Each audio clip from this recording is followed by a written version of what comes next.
Salut, c'est Sam, journaliste à Rolling Stone et WeFM. Chaque vendredi, vous le savez, je vous raconte la petite histoire d'un grand standard du rock ou du métal. Bonne année tout d'abord, et merci à tous les tipeurs et utipeurs qui me suivent. Cette semaine, encore une fausse chanson d'amour, un peu à la Sting Loving You de Scorpion, Roxanne de The Police ou In the Air Tonight de Phil Collins, et dont nous avons déjà parlé ici. En commun à tous ces titres, l'adultère, c'est parti.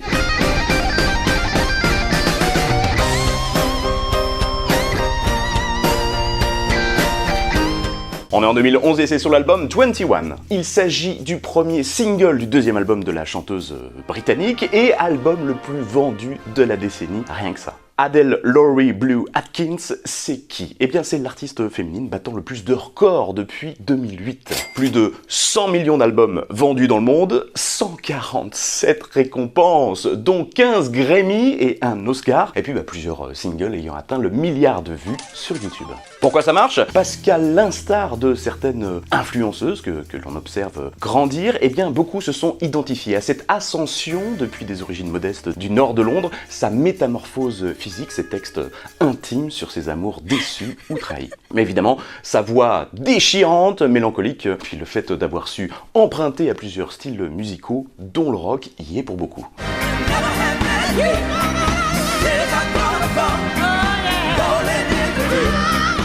Mieux que la datation au carbone 14, les albums d'Adele portent comme nom l'âge auquel elle les a écrits, et oui, c'est assez pratique. Avec cette constante, si le premier album racontait la fougue et la chute de son premier amour, ce deuxième, donc 21, raconte le mec suivant dont l'identité n'a jamais été réellement confirmée, même si on penche pour le photographe Alex Sturrock. Spoiler, il n'y aura pas plus d'happy end ici. Cet album a d'ailleurs été en majorité écrit sous et non soul, parce que, dit-elle, une langue ivre est une langue honnête, et parce qu'elle l'accuse le coup, l'ensemble a été en partie écrit en 3 heures, le lendemain de la rupture, sauf qu'Adele, pour cette chanson, voulait alors en faire une ballade amoureuse. C'est le jeune producteur, Paul Epworth, connu alors pour avoir travaillé avec les Baby Shambles, Block Party ou par exemple Plan B, et bien qu'il l'a convaincu d'un ton un peu plus fougueux. Une bonne idée parce que ça va lui permettre de sortir des notes dont elle ne se croyait pas encore capable.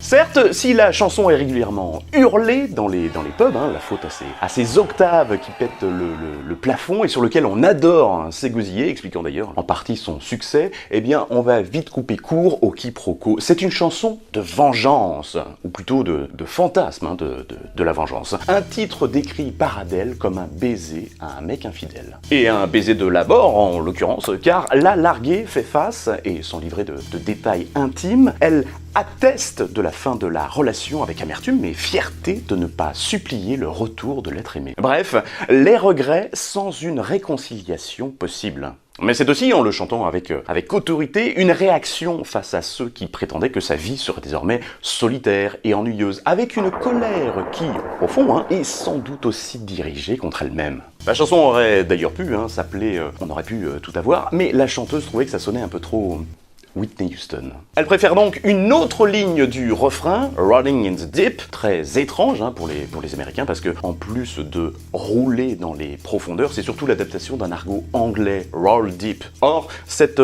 expression désigne avant tout avoir quelqu'un qui vous soutient, voilà. L'utiliser, c'est donc à la fois affirmer son identité culturelle, mais c'est aussi placer le morceau sous un signe plus narquois que plaintif. Avec un passage inspiré de la Bible, tu récolteras juste ce que tu sèmes. Une censure, je vais mettre ta merde à nu, devenant parfois je vais mettre ton navire à nu. Et puis une hallucination auditive anglophone, au lieu de les larmes vont tomber, eh bien certains entendent la boule de beurre de fromage. Et oui, va comprendre.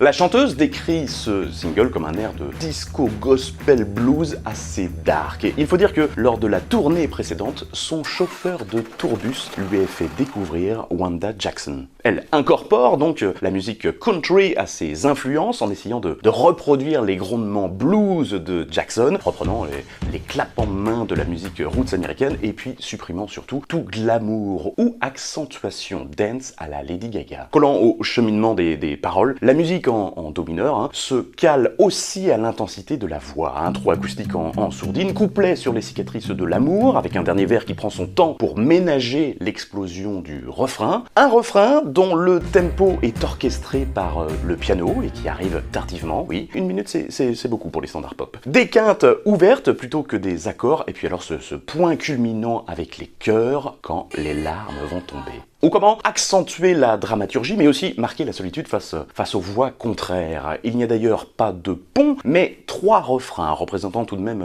près de la moitié du morceau. Je crois que le message est passé. Autre raison du succès, c'est son multiformat, permettant à l'artiste de se hisser dans les classements, à la fois alternatif, dance, R&B, rock et pop. Pas mal pour une vengeance.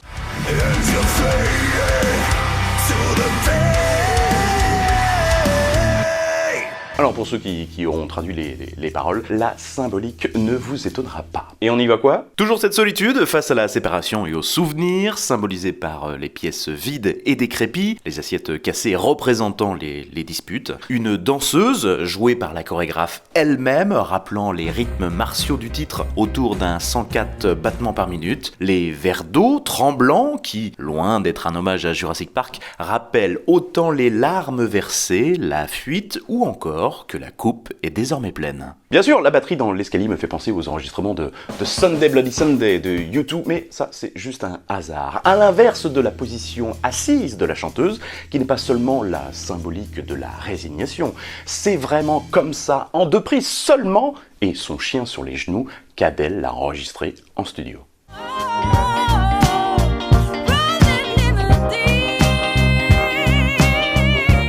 Allez, pour finir, son chien, justement, un teckel nommé Louis Armstrong, le suivra durant toute la tournée. Tournée interrompue pour hémorragie des cordes vocales à cause de son tabagisme. Et album qui a dépassé un record l'année suivante, devenant le plus vendu numériquement en dépassant Recovery d'Eminem. La chanson était d'ailleurs prévue initialement à la 6e place de l'album.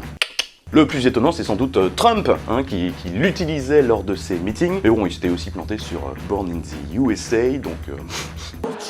Enfin, quelques mois après la sortie, Adèle a retrouvé le grand amour. Elle a même eu un enfant et s'est mariée en 2017, avant finalement de divorcer 2 ans plus tard. L'occasion d'un nouvel album sur le sujet, et ouais, on ne se refait pas. Voilà, c'est fini, quelques infos avant de se quitter. Je conseille cette série de bio d'artistes en bande dessinée, c'est chez Petit à Petit. Et n'oubliez pas que nous avons une boutique avec des goodies. Et puis, semaine prochaine, est-ce que l'on se fait une autre interview dessinée d'un groupe de rock français? Ou est-ce qu'on décrypte un album mythique qui fête ses 30 ans cette année? Eh bien, c'est vous qui décidez sur Tipeee. À vendredi. Fromage, la boule de beurre au fromage. Abonne-toi, abonne-toi, abonne-toi.